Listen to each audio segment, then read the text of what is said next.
design, builder, contractor. From pre-construction to design to building to turning the keys over to you, Klaus is recognized across the nation as one of the top metal building design construction companies.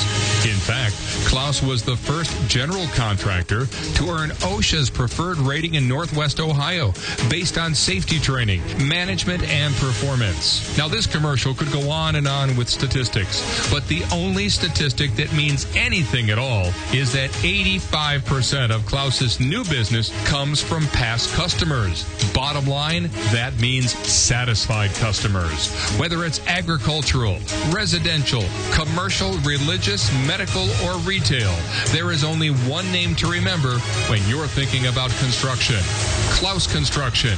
Go to www.klausconstruction.com or call them at 419-448-1365. Veteran newsman Frank Barber, Hall of Fame football coach Steve Gilbert, coaches Paul Weaver and Larry Kisabeth, the Advertiser Tribune's Nick Dutro, and Zach Baker all share one thing in common. They're all part of the WTSC radio team. Hear them only on WTSC, SenecaCountyRadio.com. And speaking of Zach Baker, he'll be joining us again starting tomorrow morning, the sports editor from the AT, to talk about basketball as we get close to playoff time. We are now in tornado time, and that's where we talk once a month with members of the Tiffin City Schools and with teachers, with educators, with students. Today we have Melissa Mellott, who is the guidance counselor over at the middle school, one of the guidance counselors over at the middle school, and we're going to talk about the Builders Club. We have with us to our left is Hannah Cooper, which, by the way, Hannah, I used to work with your dad, and he sent me an email this morning saying for me to wish you good luck this morning. So, do you talk as much as your dad? Depends on the day. Yeah. And over to our right, we have Corey Meisner, and Corey is a sixth grader or seventh grader? Seventh grader, TMS. And who are your parents? My parents are John Meisner and Deb Meisner. Okay. And what do you want to do when you grow up? I want to be a veterinarian when I grow up. Good for you. Good for you. What about you, Hannah? What do you want to be?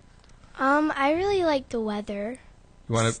I think I'm going to be a meteorologist. Excellent. Excellent. Good. Boy, I find it always fascinating when kids decide what they want to be when they grow up. Absolutely. I'm still trying to figure that out. Did you always want to go into teaching? And be I did. I always wanted to go and work with kids. At what age did you realize that? Probably in high school. Really? Pretty early on. Mm-hmm. Mm-hmm. Well, you're coordinating this Builders Club, and this Builders Club, as I see it, is a group that meets 2 times a month at the school, and they really focus on doing activities outside of the school to help people, which I think is a phenomenal program because it teaches kids to give back before they've even reached high school. Absolutely, absolutely. We really try to focus on the leadership with the kids and building that, and then creating, just that sense of ownership when they go out and they do something in the community and doing different service things. We do different things inside of the school and different things, outside of the, in the community as well. But it's very student led. It's all directed upon what they think is an issue or something that they want to go and they do. So it's very student led. So, Hannah, tell me some of the things you've done. I know you've worked over at Kiwanis Manor. I believe that's one of the things you did. Well, we hosted a dodgeball tournament for the Hurricane Sandy victims, and we donated the money to the Red Cross to help with that. So as people came in, did they pay to come in to see it? Or? Yes, they paid. Well, no, they paid $1 to sign up at lunch. And we did it during intramurals, and if you didn't want to play, you could just donate $1. Okay, so the kids actually the kids raised the money by deciding whether they want to be in the dodgeball tournament. Okay, and how much did you raise? We raised about $200. Holy smokes! $265. Yes. Wow! And then you put that all together and you sent it off to the Red Cross. Yes, and we had a member from the Red Cross come in and talk to us about it, and then we gave him the check. Isn't that a good feeling when you present them with a check? Yes, it is. Corey, what other things have you been involved with? You mean like with the Builders Club. Yeah, What I other know, things? but well, this year we went to the Salvation Army and we worked on like kids, like those trees you find at like Walmart or Kroger's, and they'll have like kids' names on them around Christmas time who parents can't like afford presents and things. Right. And you'll get them those, or people will get them those. Well, we worked on like packaging those and stuff at the Salvation Army. We did that last year too. Excellent. So you helped. And did you ever get a chance to see those presents passed out? No, we didn't. No. And you're saying that the kids decide what they want to do. Is there a student who's in charge of it? Well, Corey's actually our president. Oh, Yes, I know. And Hannah is our treasurer. So it figures. Knowing that your father was an accountant, it figures. Yes, a bean counter. What other things have they done? Besides the Salvation Army, and we did the dodgeball. This year, we have also done. You created a video. Yes, during this month of January, it is our School Board Appreciation Month. And we decided to get together with K-Kids, who is basically our group, but at the elementary level. And we just kind of did a video, and Mrs. Zerm, who's in charge of the K-Kids, came in and helped us with the technology part of it, videotaped them doing various things of how they appreciate what our Board of Education does for us. So, and then that was sent to each of the board members. That's very nice. Yes. As you go through the rest of the year, will you continue to do projects throughout the year? Absolutely. And it's going to be, again, whatever the kids, kind of decide that they want to do. We've gone to, we're sponsored by Kiwanis, so we are like a mini Kiwanis. So we've actually gone to Kiwanis Manor in the past and done bingo with them and played bingo with the residents. They got a kick out of that last year. Did you learn you never fool around with bingo? They take their bingo very seriously. Very seriously. I did that once years ago, thinking it was going to be fun to call out the bingo numbers. Don't mess with them. They get very upset. What other things do you want to do, Hannah, this year? Well, I think that, soon when it gets warm out, I think that we'll be able to do more fundraisers, like maybe with dodgeball, maybe with other tournament games, like outside of, because obviously we're not outside right now, and maybe fun things with soccer, basketball, things like I would love to get you kids involved with the Bark Park when that gets going. I think it would be wonderful to have you guys come out and do something, raise some funds for the Bark Park. That would be very cool. Yeah, and you, Corey, about to be a vet at some point, right? What other things do you want to do, or as you go through the next few years? Because you still got next year you'll be in 8th grade, so that'll be your last year at TMS. Well, I think we've talked about volunteering at the Humane Society, doing something with the Humane Society, doing a fundraiser for them or something. Excellent. Yeah, it's that they need all the help they can get. Yes. It's a tough job because unfortunately you can't keep all the animals that are there. And that's the really tough part.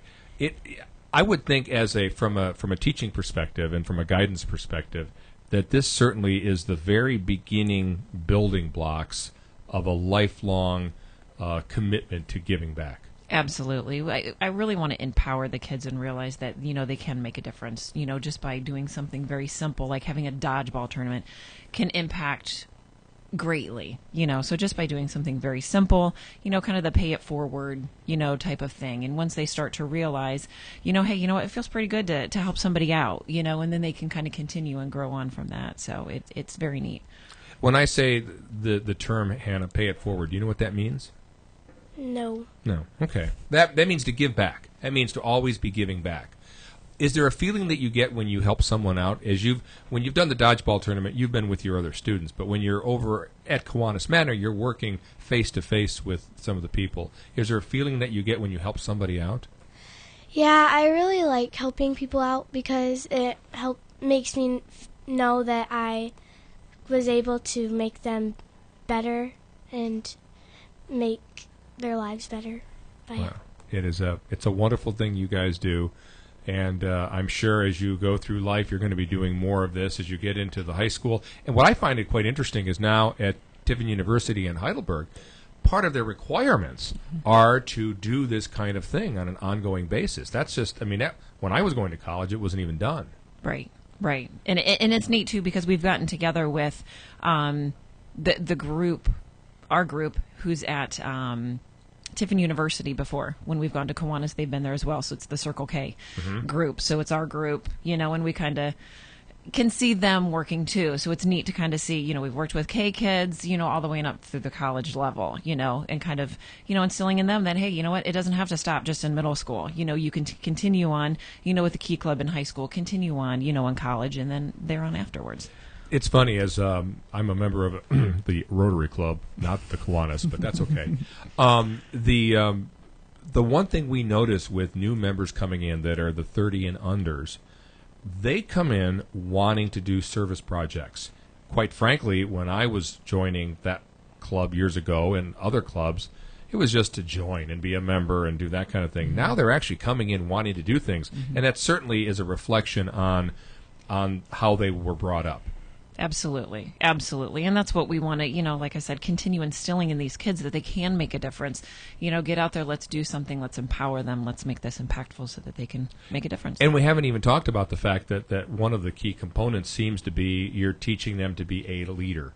The kids be a leader. I mean, they are going out to help people, and you get that warm, fuzzy feeling, but also learning how to lead. Absolutely.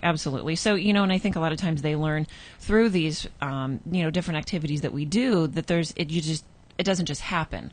There's different organizing and planning and things. So sometimes kids will take on little small things. Oh, okay, I'll get, this announcement on, or I'll help out setting up this. So they realize that there's a lot of little mini steps to get to the big production at the end. Let me ask Corey. Corey, are you, as being the president of the Builders Club, are you one of those people that when something happens and something needs to be done, you're one of those people that say, I'm going to take charge and I'm going to help get this done? It depends, I guess. I mean, it depends on what happens. If it's something where I can get behind the cause and it really, I don't know. But I guess the point I'm trying to make is there are people who want to take charge and go forward, and there's other people who sit back, and that's okay because you need those kind of people too. Is that a fair assumption? Absolutely. Let me ask Hannah: are you one of those people that kind of sits back, and when someone says let's go do it, we go do it, or are you one of those people that take charge and starts off the project? Well, I don't really organize the project. I kind of help put ideas into it. I don't really like taking charge and deciding what we're going to do. So you're a worker bee. See, we have the queen bees or king bees, and we have the worker bees. Absolutely. So you'd be a worker bee, in which you got to have worker bees. If you have all king bees, nothing gets done. Absolutely. Right. Well, we appreciate you coming on this morning. Everything going well at school? Everything having fun? Absolutely. Yeah. Absolutely. Good. Have you used the new iPads that our club bought for you guys? Oh yeah, my science class. I mean, I don't even know if the other classes get to use them because my science class has them every day. I mean, we do. The technology, as you know, this is a station that's on the net, and the technology in textbook technology is absolutely drop dead phenomenal. It will change the course of the way you teach. Absolutely. And to think that you could actually no longer have to carry 10 books in your backpack and you just carry one iPad, that's pretty. That rocks. Yeah. That's very cool. Yeah. Thanks very much for coming on. Appreciate it. Thank you. Corey Meisner, who's a 7th grader at Tiffin Middle School, Hannah Cooper, who is a 6th grader at Tiffin Middle School, and Mrs. Mellott from Tiffin Middle School, the guidance counselor. Thank you for coming on. Thank you.